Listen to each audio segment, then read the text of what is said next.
Catch up and classics from 4OD, now available at your convenience.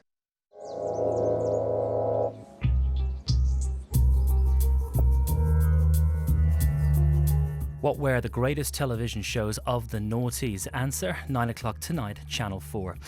Well, first, how faith copes with natural disaster. Tsunami, Where Was God? Contains footage of the wave, the devastation it caused and some of its victims. Some viewers may find these images distressing.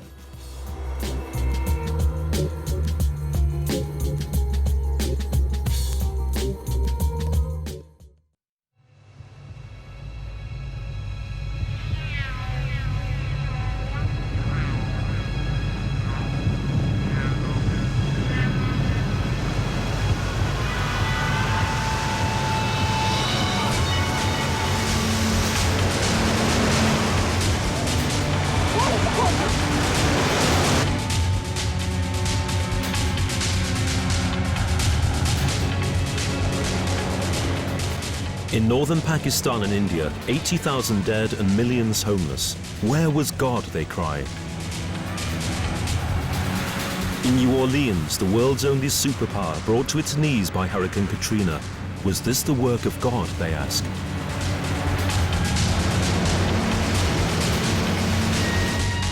And in the Indian Ocean, almost 250,000 dead. Nature, red in tooth and claw, shaking our deepest beliefs to the core.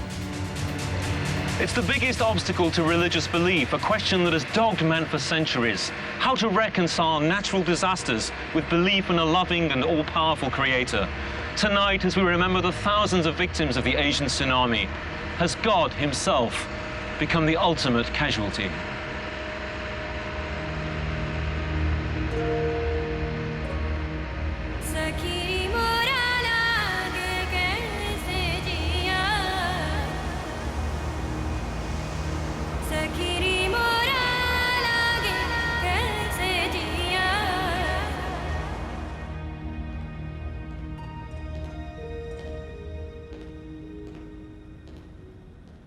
Is belief in God compatible with the suffering of innocent human beings?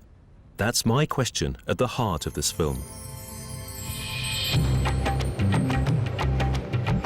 A film that will take me on a compelling journey across many faiths to meet survivors who are trying to make sense of it all.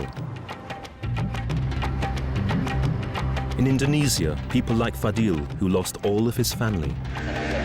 I cannot angry with my God. I cannot feel angry. In southern Thailand, women like Wallapa, who lost 2 young daughters. Perhaps my children committed bad sins in their previous lives, and they paid the price. And in India, those like Pulgan Zali, whose faith in God is now hanging by a thread. God is there, but I've lost my trust in him because he couldn't save my husband and my children. I hate God.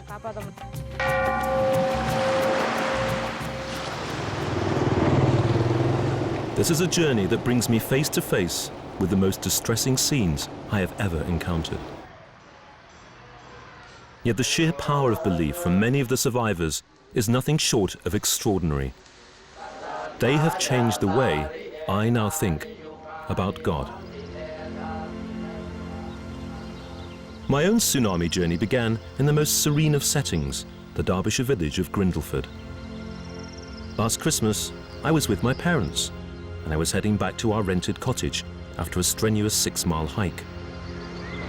When I got back, I noticed my father was looking troubled. He just switched on the TV set. In the town centre, corpses are being pulled by the hundreds from the ruins of Banda Aceh.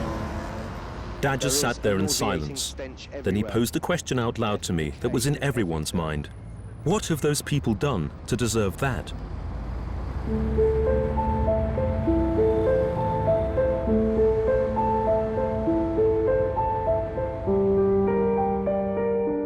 My father, a devout Catholic since childhood, had, with my mother, passed on to me a deep but questioning faith. This faith took me for a brief spell into the Dominican order as a friar before I became a journalist. I can tell you my father wasn't the only one disturbed by those TV images of waves battering towns and villages. Those pictures represented some kind of Orwellian Room 101 to me. At the age of 5, I almost drowned on a trip to the swimming baths. To this day, the idea of dying with my lungs full of water is, I guess, a phobia I'll never get over. But there's a deeper reason. The tsunami set off a kind of flashback to some heated exchanges on God and suffering that I'd had with my religious community more than 20 years ago. Here were my fellow friars all chatting away happily about papal infallibility and a virgin birth, and all that was exercising me was this kind of stuff. Why young children die of leukemia. You see, at Catholic school, they taught you all about the rosary and the lives of the saints and the scriptures, but no one ever stopped to tell you about God and earthquakes. And even if you did have the temerity to ask all about it, you'd always get the same answer. It's an inscrutable mystery. Well, the only inscrutable mystery, it seems to me, is why I put up with that kind of answer for so long. Surely, there must be better answers than that. Not that I'm in bad company in these matters. When we stretch and torment our minds over the problem of evil in the world, we should not forget that the survival of love is just as much of a mystery. In the aftermath of the tsunami, the Archbishop of Canterbury was quoted as saying that he could understand how such an event might cause people to question their faith. The headline writers got a bit carried away and made it look as though Dr. Rowan Williams was talking about his own belief in God. The editor eventually issued a private apology, but his words had hit a nerve. And so, at the opposite end of the faith spectrum, did the comments of Oxford scientist Richard Dawkins.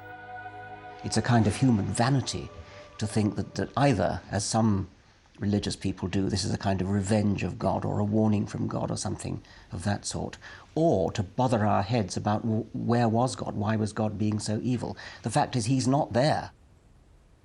The correspondence with believers in the letters pages became ever more trenchant.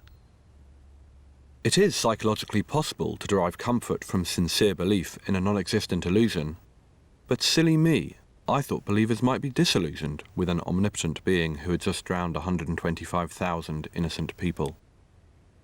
Is there somewhere in a small part of your mind a part that actually enjoys the intellectual discomfort that believers have when an event like this happens? No, I wouldn't say that. No, certainly not. I want people to stop being believers. I want people to see the nonsense that they believe. So how does a Christian begin to combat these kind of arguments? When I trained to be a priest here all those years ago, I had no problems at all with so-called moral evil. Man has freedom and abuses it horrendously at times. And I really can't believe in a God who's going to intervene every time a bullet's about to be fired or some atrocity committed. No, man as some kind of robot, divinely programmed to carry out some script, really has no appeal whatsoever. It's so-called natural evil that preoccupies me. Things like Hurricane Katrina and the South Asian earthquake, which blight the lives of the innocent.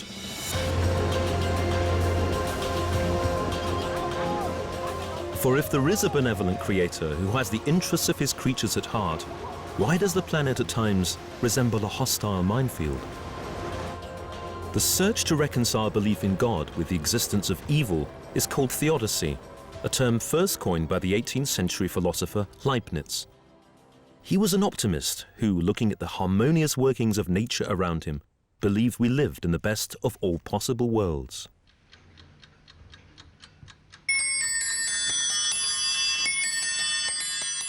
This was the era of the Enlightenment, a period of basking in the glories of reason and science.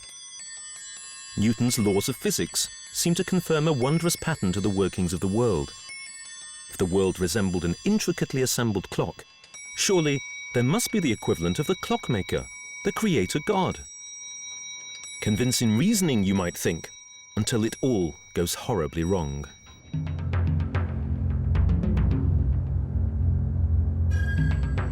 The Lisbon earthquake of November 1755 took place on All Saints' Day.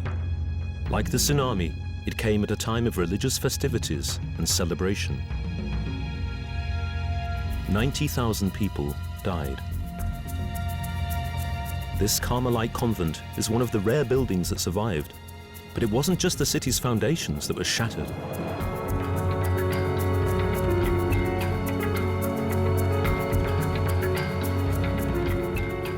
The legacy of Lisbon is a deep skepticism about the supposed goodness of God that colours much of Western thought to this very day. Lisbon still bears witness to the most traumatic event in its long history. In the city's art museum, I invited John Polkinghorne, a renowned physicist and Anglican clergyman, to ponder on a seminal painting, The Destruction of Lisbon by Charles Galma. Well, I don't know whether you could put words into his mouth, but Yeah. it does seem to be a, why have you done this to us? Yes, that's exactly what I felt when I saw that figure. Why, oh Lord, why? Which is, of course, the question that people do ask in situations of suffering and disaster. I'd been told by the priests at school that scenes like this were down to original sin. Man rebelled, and the price he pays is a natural world where death and decay were inescapable. Do you buy that as a Christian? No, I don't buy that. I certainly don't buy it as a scientist either. I mean, that's a literal reading of Genesis 3 would make you think, yes, Adam and Eve made a bad mistake, and that spoiled creation. Thistles began to grow, which hadn't grown there before. But we know enough about the history of the world to know that death and disaster has been around a long, long time before there were any human beings. So that can't be the explanation. An Oxford theologian, Austin Farrer, once said, what was God's will in the Lisbon earthquake? And Farrer's answer, which is a hard one, but I think a true one, Farrer's answer was that the elements of the Earth's crust should behave in accordance with their nature. They are allowed to be in their way, just as you and I are allowed to be in our way.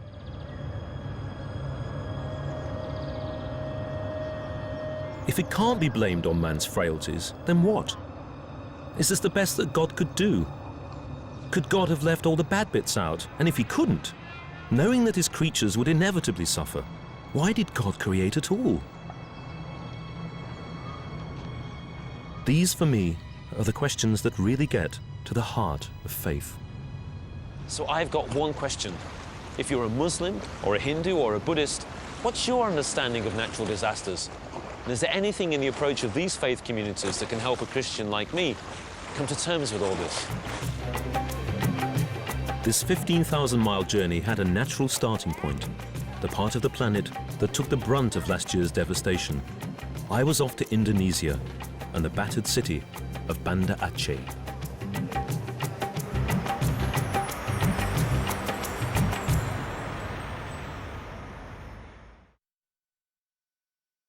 They're unbelievably clever. They're perfectly equipped.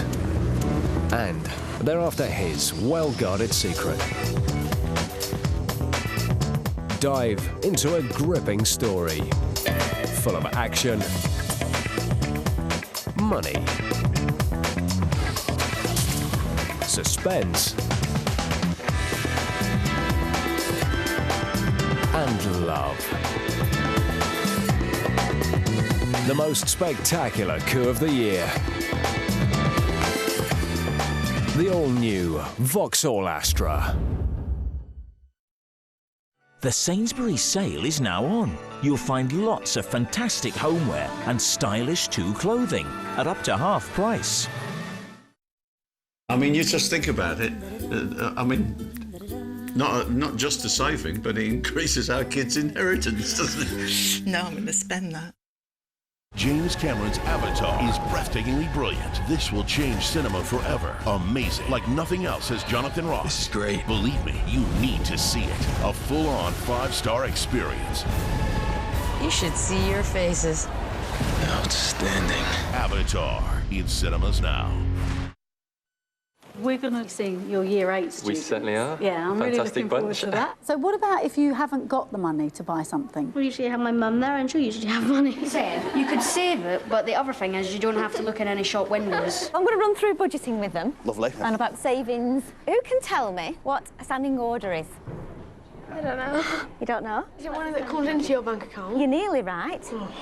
What do you think you've got out of today? Not to go shopping with Seb, otherwise you'll be broke in 5 minutes. Since 1994, our Money Sense for Schools programme has helped school children throughout the UK learn the importance of money management. NatWest, helpful banking.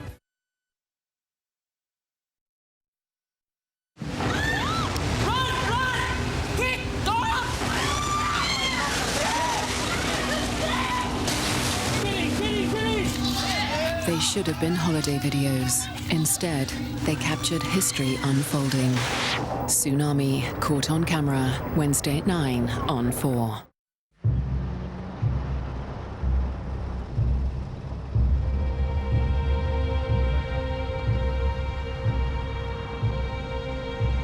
Aceh Province, Western Sumatra. 1 year ago, the people here were only 150 miles from the epicenter of an earthquake that resulted in devastating losses. At least 130,000 people died. Locals refer to Aceh Province as the veranda onto Mecca. It may be thousands of miles across the Indian Ocean and the Gulf of Oman, but Muslims here feel a very close and proud affinity with the spiritual home of the Islamic faith.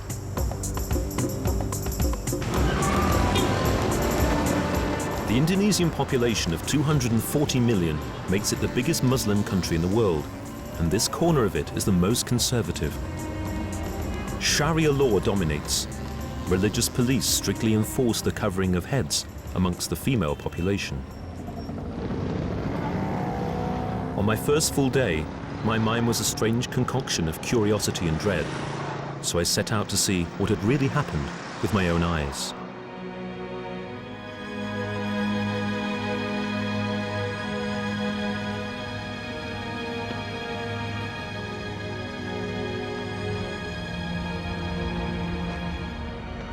How does faith in God deal with an event like this?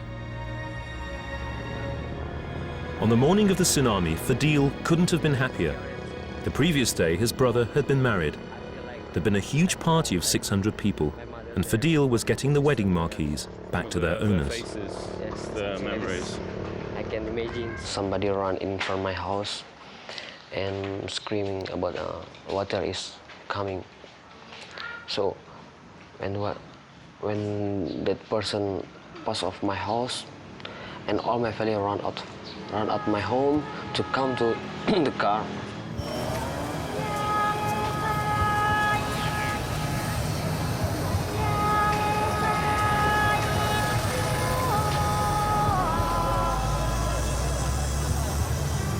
The wave was advancing menacingly. His family clambered onto a small truck. And how many people were with you in the bag? I don't remember, but well, it's some like 25, 30 people. 25 people in there? Yes. It's amazing that this even moved. The van crawled to a halt outside the mosque. It was then when the wave hit.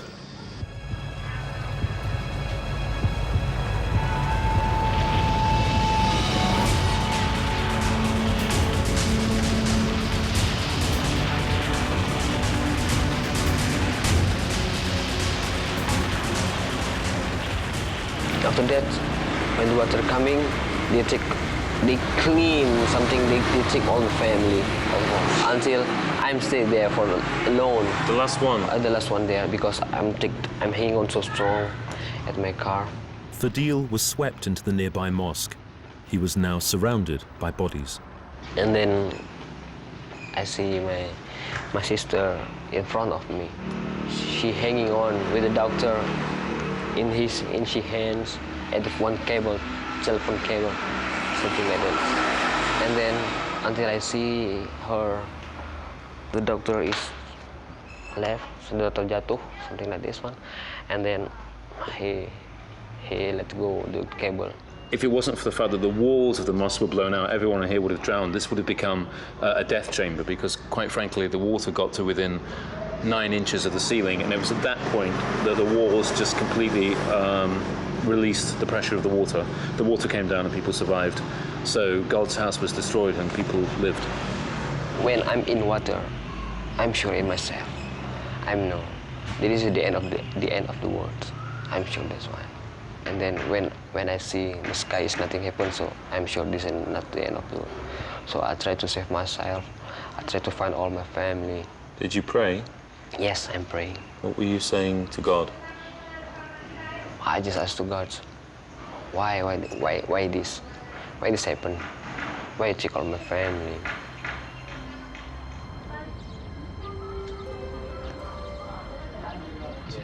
Did you hear that? As the waters subsided, Fadil made his way back to the abandoned blue van. And this one, I just see the little hand here. Little hand? The little hand, that's the baby hands. So I just open. I think that's one.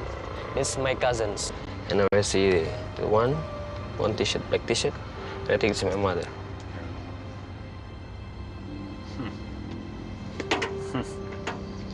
That's, and you didn't know she was here, did you? You thought she'd been taken away by the water? Have you been angry with God yourself? No, I'm not feeling angry with God. I cannot angry with my God. I cannot feel angry with God because if the God take my family, I think that the time for my family they just die. Do you think God is like testing you? Yes. That was. Why is He testing you? To make me, if now I have the link with the God, maybe 100%, something like this. Is your faith now, is it stronger or weaker than before the tsunami? Stronger. Fadil lost all his family in the tsunami. The only close contact he has now is his girlfriend.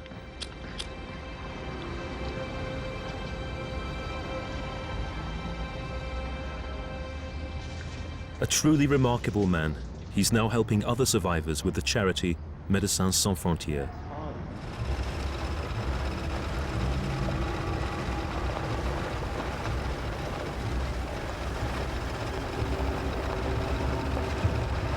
What's extraordinary is that when my dad looked at those TV pictures and said, what have those people done to deserve this? I never thought I'd actually be sitting here looking at all this in such proximity, so close.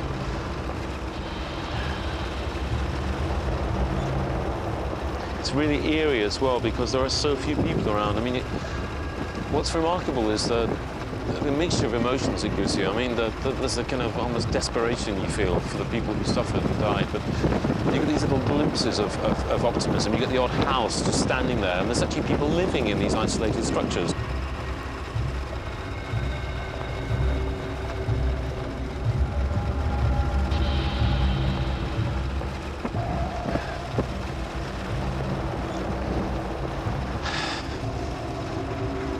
Part of you, if you really wanted to let go, you just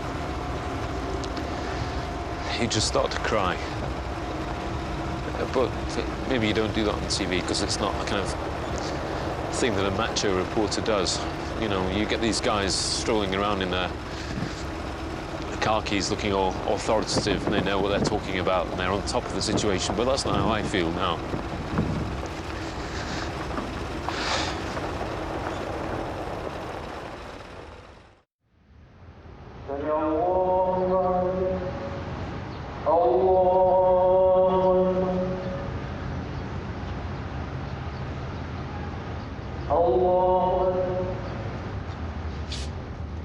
Ulele, just outside Banda Aceh, and all that now remains is the shell of the local mosque. A ragbag of strangers have now set up a small community. Memories of that huge tsunami wave of a year ago are soldered into their minds. It sounded like a helicopter, like an aeroplane. It was like the sound of bubbling, boiling water, like a huge waste disposal unit. Because of the power of God, we weren't crushed by the rubble. We were swept into the mosque. We prayed and prayed, glorifying Allah's name. We feared Judgment Day was coming.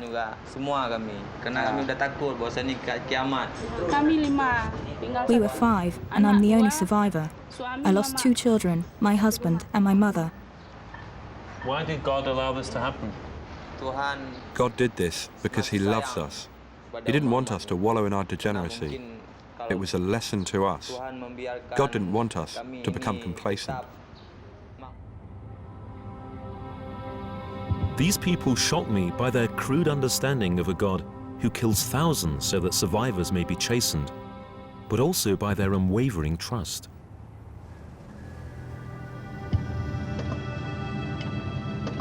Look at that over there, Peringatam Allah, 26 of the 1204. Means warning from God.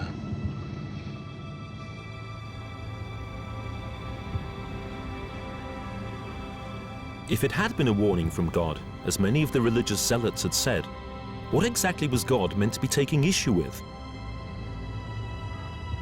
A local hardline group, the Islamic Defense Front, told me in no uncertain terms why divine wrath had been unleashed. Islam forbids people to wear tight clothes. It forbids young people to go off to quiet places on their own, going off on motorbikes with someone who is not your husband. It's well known that all sorts of things go on, like on the beach at Lampu, things that are prohibited by Allah. So all this had to be cleansed. Aren't you just using this disaster as a form of social control? You're scaring people. You're basically saying, oh, look at this list of things you've done wrong. It's a very political thing that you're doing here, isn't it? Oh, tidak. Tidak pernah. No. We don't force people. We just invite them. They have to reflect on the fact that what has hit them is a lesson, so that we don't do it all again. Menjadi pelajaran. A God who would crush innocent children because of his displeasure at tight 501s and premarital sex? Such a vision would have me firmly in the Richard Dawkins camp. So in search of a more refined viewpoint, I sped along to the university. Dr. Yusni Sabi teaches Islamic philosophy, and I wanted to find out from him more about this notion of God using suffering as a kind of test. How has God created a world in which human beings suffer disease and tornadoes and earthquakes? How could God have... did God make a mistake? No, we don't know. Simply the question, the answers, we don't know. A number of the people in this area who were of a militant persuasion said that this was a punishment. The fact that certain Islamic laws were... Now, what do you think of that? Anybody in the world, whether you are a pious man, you are a crooks man, can be, tested. Isn't it a very high price for God to test all the people who survived, that so many thousands of people should die in the tsunami? But this is, of course, a difficult question. What is in the mind of God? Okay. Because we can't know that. We can know that. We don't know that. What is the wisdom that something there in the mind of God? We don't know that. Do men get stronger and closer to God through the process of test? It should be. They should be. Men should be stronger and closer to God through testing if they pass. If they don't pass, they may be farther than God. Because of what? Because because of this tragedy, they may even blame God.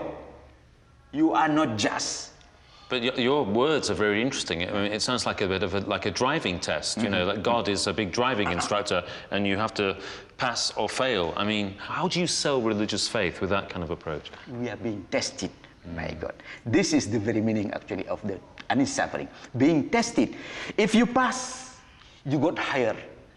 You are closer to God. You don't pass, maybe you cry, you blame this, you blame that, and then you curse this, you curse that. You don't pass. Maybe you are going to hell, as if like that. Have you ever, personally, yourself, in a quiet moment, doubted or questioned the existence of God? What do you mean by that? Have you ever wondered whether he's not a creation of our mind, our imagination? I have not thought of that so far.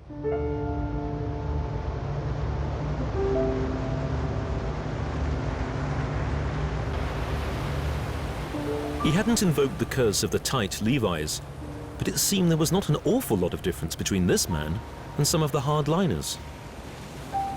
Of course, it's not just in Islam, but in many of the world's religions that one finds the idea that men are not born with ready-made virtues, that we're shaped in response to the trials that we face. But events like earthquakes induce so much devastation that it tests this kind of theory to breaking point. What I needed was to find someone who could make a convincing case for the way the planet had been fashioned. In other words, a religious geologist.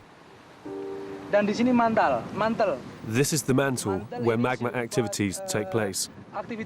And here is the Earth's crust. It's thin, made up of plates and plastic in nature. Some plates, when they meet, only rub against one another, but it gets very dangerous when there's penetration of the plates. This is called subduction, and that's when you get earthquakes. My newfound friend was great on the geology, but once I posed my central question about God's hand in all this, it all got very tricky. Is there any way God could create a world in which these kinds of things that occasionally are bad for human beings wouldn't happen? Could he have created a world that had a much smoother running without these eruptions, these movements at the top?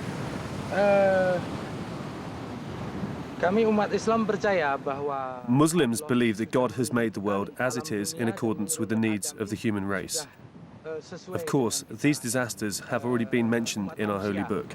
I know that it says in the Quran that God created the world. That's not a problem. Why did he create the world like this, that has innocent human beings being killed?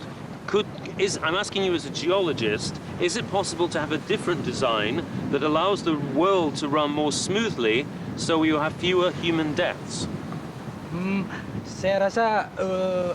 God has designed the world for human beings in such a way so that we learn, study and work hard. It's not easy, it's a challenge. God hasn't made the world in order to spoil us. Well, you still haven't answered my question, so I'll have a third attempt now. Is it possible to imagine a different world? As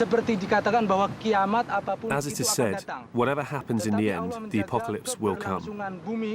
However, God protects the sustainability of the planet through regeneration. The old will be replaced by the new. The planet isn't static. If it was static, there'd be decay, and the apocalypse would be upon us immediately.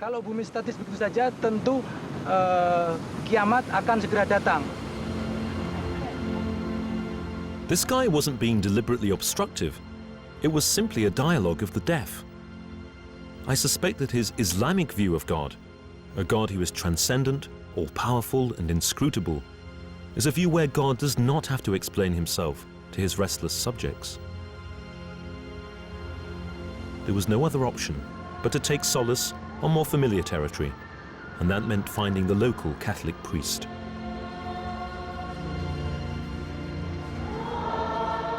Father Fernando is an Italian priest who has worked for 38 years in Indonesia. He's deeply committed to the people here. In a part of the world that observes Sharia law, it's a near miracle that this place of worship functions at all. What about your own faith during the last few months? Have you doubted God? The question. I understand your question and the intention behind it. But are you really asking me, a priest charged with teaching others about the central notion of suffering and death in the Christian faith, if I have doubts? Really? This could be seen as an insult to my faith, for we Christians know that our salvation lies through the cross.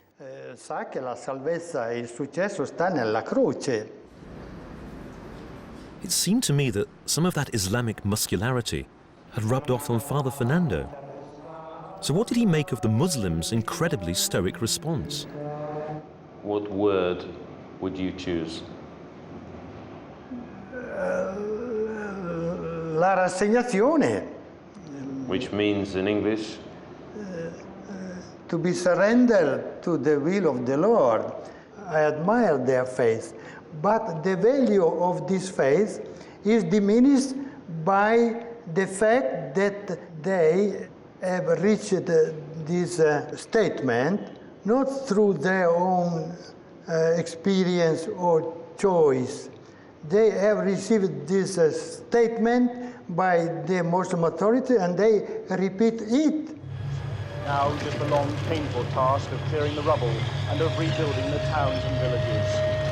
That task is coupled with efforts to prevent disease. There are 1.2 billion Muslims in the world, and I knew that Islamic thought was much more diverse than perhaps Father Fernando was giving credit for.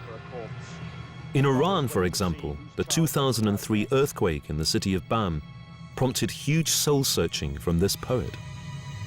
As the ceilings tumbled and dust filled the eyes and mouths, struts and beams landed on heads and necks, did he not see babies sucking on their mothers' breasts?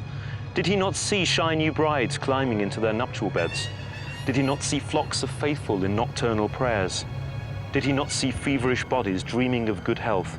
Did he not see? Did he not? Did he? Would you keep on saying, "My God is kind"? Would you, for the sake of your kind God, define kindness for me?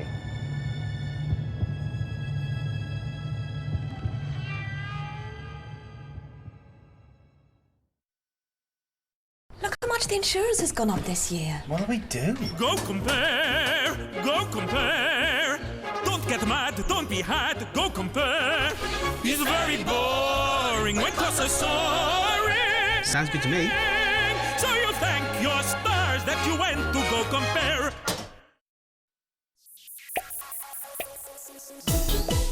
At Bath Store, we look at bathrooms differently, so everything, even the price, is designed by us. But it's not just about good looks. Everything's beautifully made too, like our solid brass taps, which have a 15-year guarantee.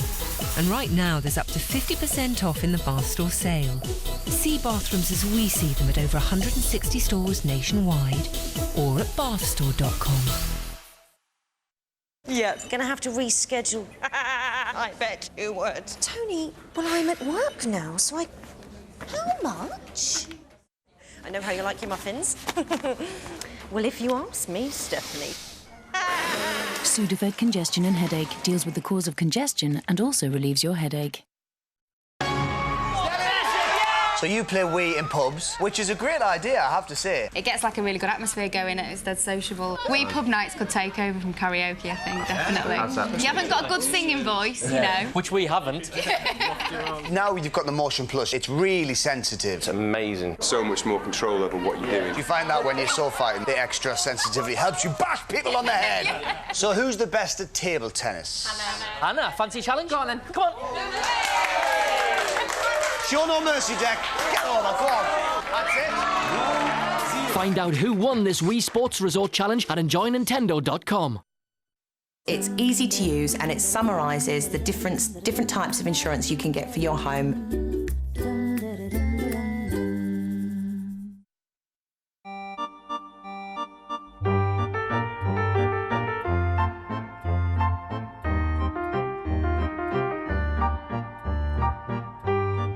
At Ancestry, we have more family history records online than anyone else to help you find your long-lost relatives.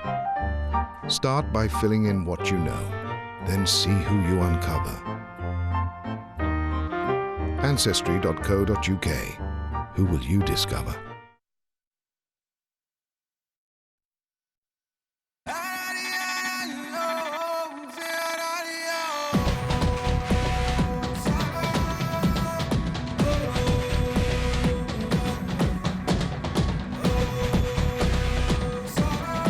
Indian Winter starts with Slumdog Millionaire, 13th of January on 4.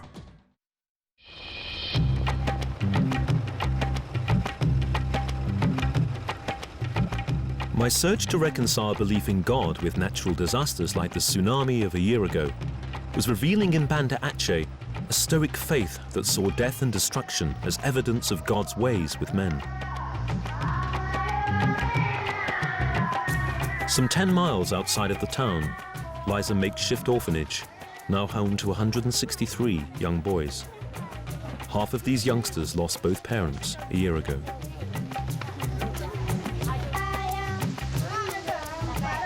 Many of these children are still suffering from trauma, and art teachers encourage them to express their pent-up feelings in tsunami-related drawings. I said to them, draw anything you like.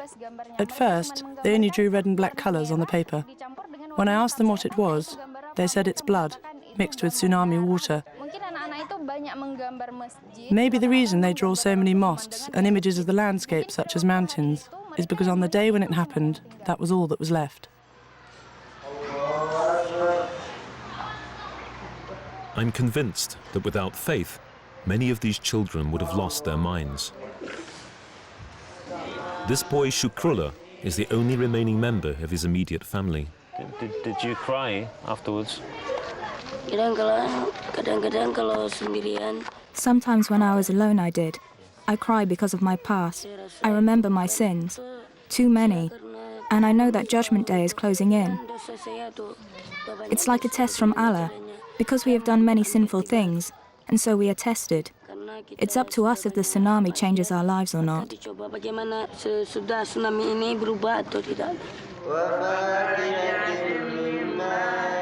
How would kids in the UK have coped with all this, I wondered. On the surface, these children appeared as tough as nails, but their drawings said it all. I didn't want to leave Aceh on a low note. Was there something, anything, to give these youngsters a lift? On the eve of my departure, my prayers were answered. Completely out of the blue, a being with godlike status arrived to puncture the gloom with a ray of light.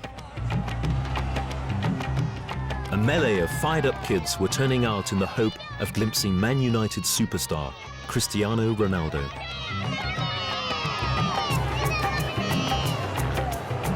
He was flying thousands of miles to kick a ball around with the children and present a check from charity. All because he'd heard about Martunis, a little Achenese kid who'd survived the tsunami wearing Portugal's national team colours.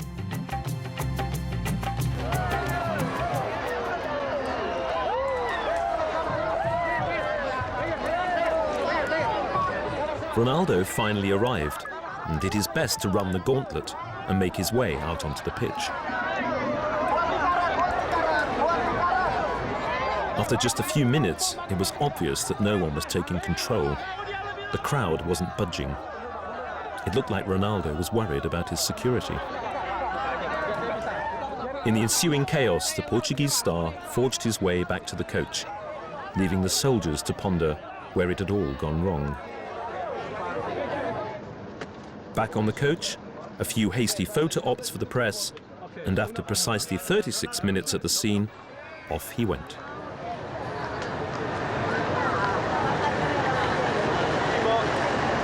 This was to be the tsunami kids' big day, and I'm afraid it's all ended in a huge disappointment.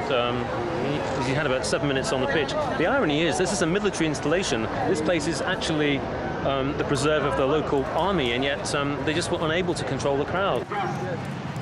A fleeting visit and a terrible anticlimax. Yet sustained contact with the outside world has to be their salvation. There is hope. They're installing a tsunami early warning system, and a truce has now been agreed between Achenese rebels and the Jakarta government. Can Aceh still rise like a phoenix from the ashes? Everywhere you look, every time you strain your ears, you can see images and hear sounds of people beginning to put their lives back together. And what will this place look like with the help of the international community? What will it look like in 20 or 30 years' time? I'd lost count on this visit of the number of times people talked up the opportunities offered up by this disaster. Without poverty and devastation, they'd say, there could be no human virtues of generosity and sacrifice. This vision of a world where negatives always come served up with positives would come to be a decisive theme of my journey.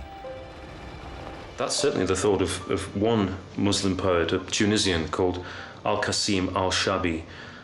He writes this beautiful poem: reflect, the order of life is a subtle, marvelous, unique order, for nothing but death endears life, and only the fear of tombs adorns it. Were it not for the misery of painful life, people would not grasp the meaning of happiness.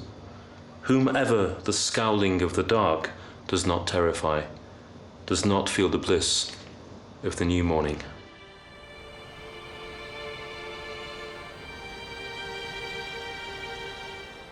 It was time to leave Banda Aceh with memories of people with a rock-like faith, but one predicated on a deity whose power dwarfs us and who sets tests to bring us closer to him. But at least this had been a world of faith in one overarching creator and a belief in the prophets. I was now about to head west and make my first ever visit to India to find out how Hindus there had reacted to the tragic loss of life.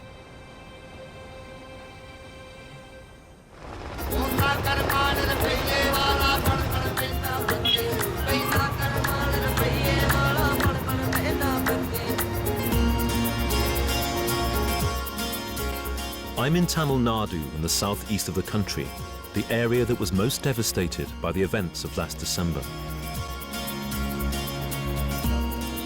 Do you think this chap wants some money? Yeah. Would you like some money? There are two questions in my mind at the outset. Do Hindus believe in many gods or just one? And what about Shiva? I've heard he's the god of destruction. Is there any link between his presence and the tsunami?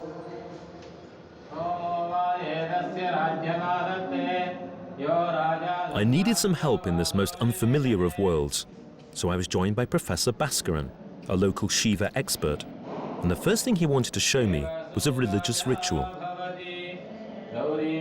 The alluring image of Shiva and a dance called the Tandava. His arms represent his many qualities. Creation, preservation, destruction, obscuration, and grace. Grace. Grace. And Shiva does all of these things? All these 5 actions. And the 5 important functions of Shiva is this. Because people often think of Shiva as the god of destruction, but that would be to, that's only a part. It is not really one. Yeah. It is not really. So he is doing these actions in order to make the world move. Without the 5 functions of Lord Shiva, we cannot have this world. You need a memory like, well, an elephant, to register the multitude of Hindu gods.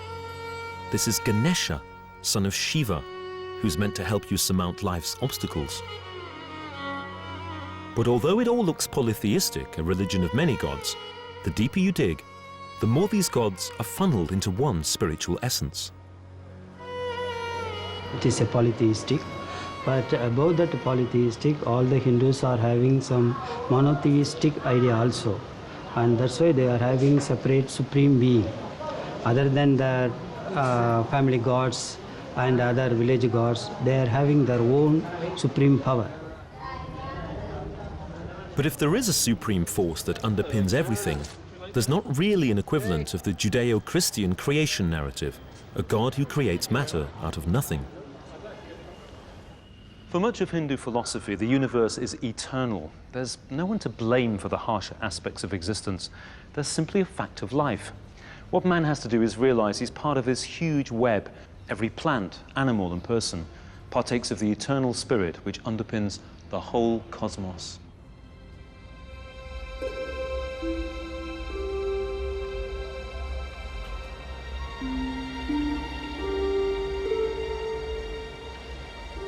The hundreds of Hindu gods are a sort of code word for the forces at work in the endless cycle of destruction and recreation. And it's a completely different world from the Islam we saw in Banda Aceh, which was both imageless and austere. This is a world teeming with gods. There are gods in shops, there are images of gods on street corners. In fact, there are even images of gods in some of the refugee camps which are home to many of the victims of the tsunami.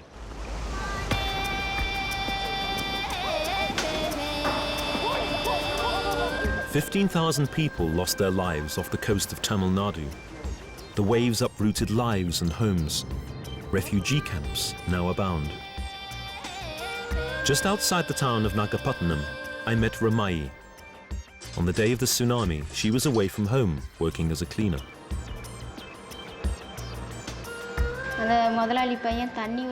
My boss's son was shouting, "Water is coming." I came out and I saw it coming with great speed. It was the height of 3 palm trees. Then I was taken by the force of the water. There was a temple, and I managed to grasp the iron rod of the gate and hold on. When the water subsided, a small girl from the neighborhood was sitting upstairs holding my little daughter and was crying. She said, "Your boy is lost." This is Dinesh. He was 4 years old. Sometimes I am very down, and the people in the neighborhood tell me, "Pray to God." They tell me my son will be born again in my womb, because small children are like God. God has gone to God.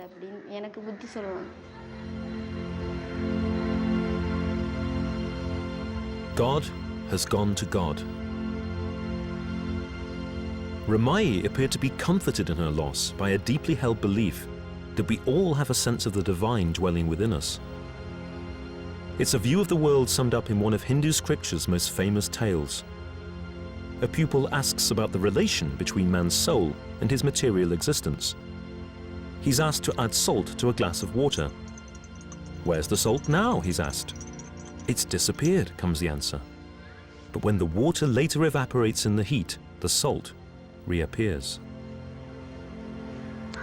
The whole point of this story is to remind us that the invisible essence of who we are, our soul, if you like, is undying. It is neither created nor does it perish. When our bodies die, depending on how we've lived in this life, we're either reborn into other living beings or we merge completely with Brahman, the supreme reality of love.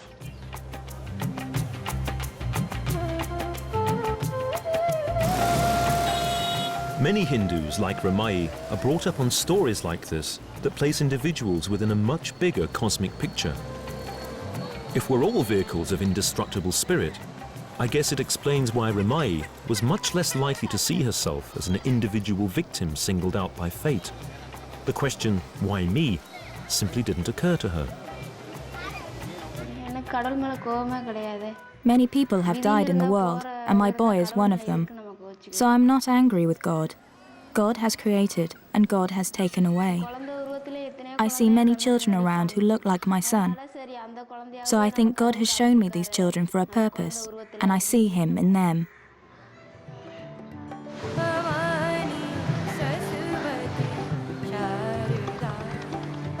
Of course, it's not just Hindus. There are 24 million Christians in India. Some 300 miles south of Chennai lies the seaside town of Velankani, with a shrine dedicated to the Virgin Mary.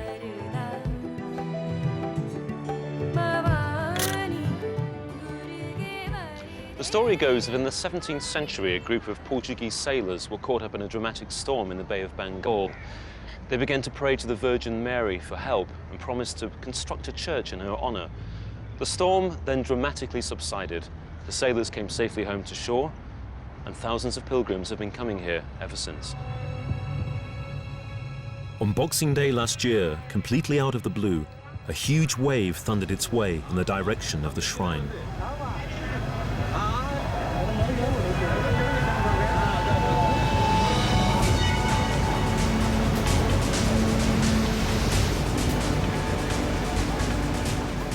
Locals ran to the high ground for cover.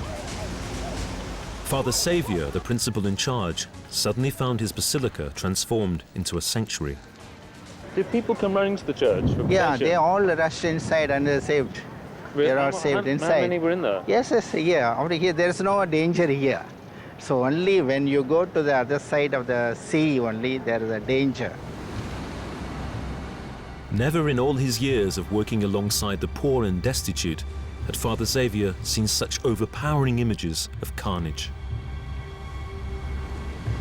See, I was shocked to see the tsunami. First I went just in front of the shrine. I saw a little bit of water. So I could not understand the magnitude of the tsunami wave.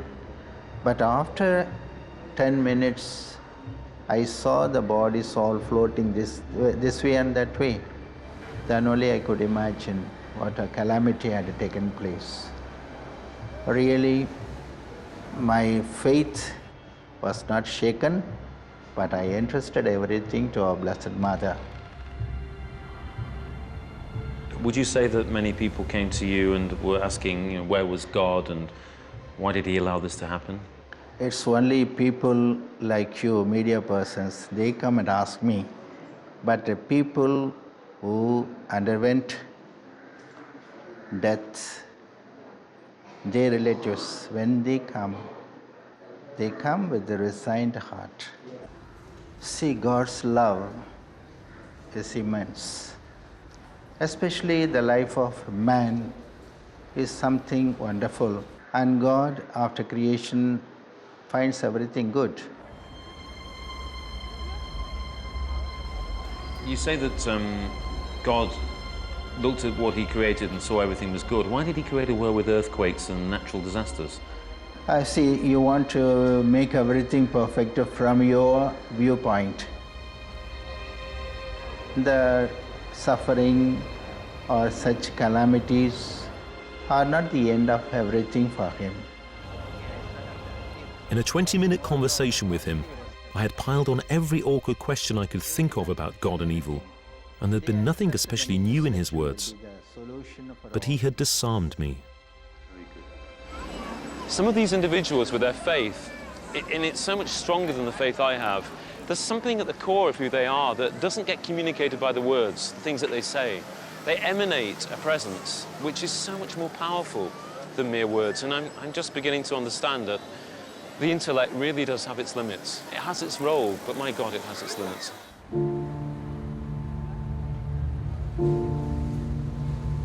Faith by proxy. It's great to get a lift from the strength of other people's belief, but there's no substitute for finding your own. And the danger is that it puts you at the mercy of those whose sense of belief has been utterly crushed. At the Karapeti refugee camp just up the coast from Velankani, I'd come to talk to a young Hindu woman called Punguzali.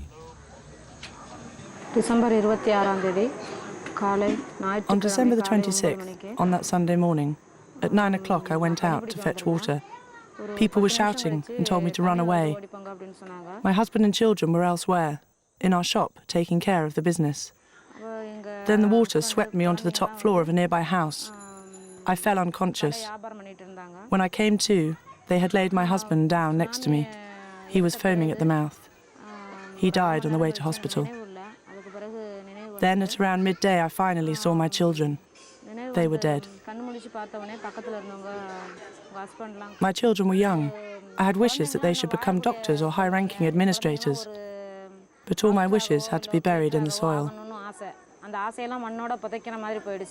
Only the fact that her one remaining daughter, Vimala, was away taking part in a school competition saved Punguzali from losing everyone.